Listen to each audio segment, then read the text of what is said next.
Um, we're presently in Proverbs chapter 11, and we started at verse 30 yesterday on a topic we titled Righteousness Space. We started from Proverbs chapter 10, verse 2. We're here in verse 30, but it's going to continue into Proverbs chapter 12, So verse 30 says, the fruit of the righteous is a tree of life, right? The fruit of the righteous. What the righteous produces gives life.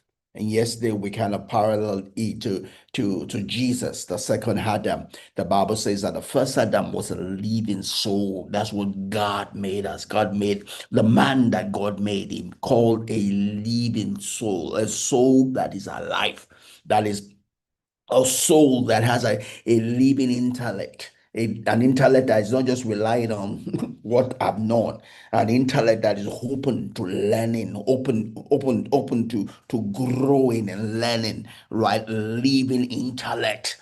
It's not a one that is dead, that stopped learning, that's just that's become a dinosaur, right? No, some people feel that they can't learn anymore. Michelangelo, one of the most intelligent men that has ever lived, on his dying bed said, I am still learning, right? I am still learning. For as long as you're learning, you remain young. When you stop learning, you begin to decay. You begin to decay, right? You will never know everything you need to know until you die, right? First Corinthians, I believe that it will be First Corinthians chapter 14, right? Following First Corinthians chapter 13. And Paul began to say that we know in part. For as long as we're here, we know in part. We don't know everything, right? We don't know everything. You only know so much. Right, you only know so much. There's a lot we don't know, right? And if we miss that part, we'll begin to decay. We'll begin to be prideful. But for as long as we know that we don't know everything, and there's so much that we don't know, then we'll begin to not be carried away, not be bloated by the little that we know, right? So it's a living soul, a soul that understands that what I know, will help me understand the things I don't know. That knows that what I know I am responsible for.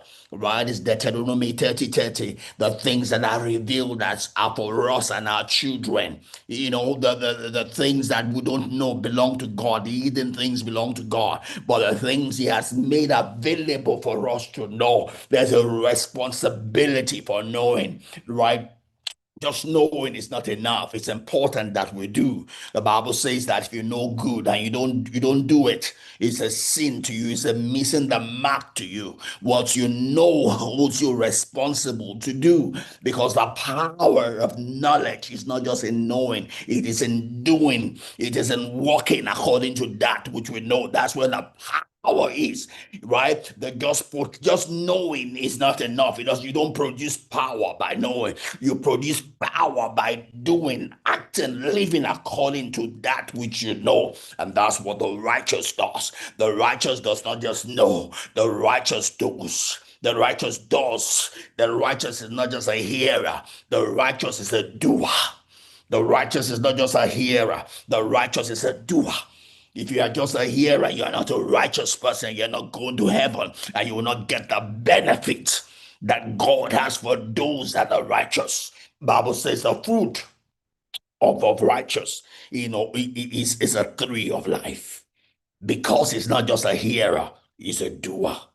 And he knows that he doesn't know everything. So he continues to learn, to grow, to learn, to grow, to learn, to grow. Right? The other part, to being a living soul, is a living will. Right? A living will. That means that you are responsible for every detail of your life. You are not one that just gives excuse. It's because of her. It's because of him. He made me do this. No, you are responsible for the things you do and don't do. A living will a living willpower. You're responsible for your life. You take ownership of your fate. That's what a person that God created is.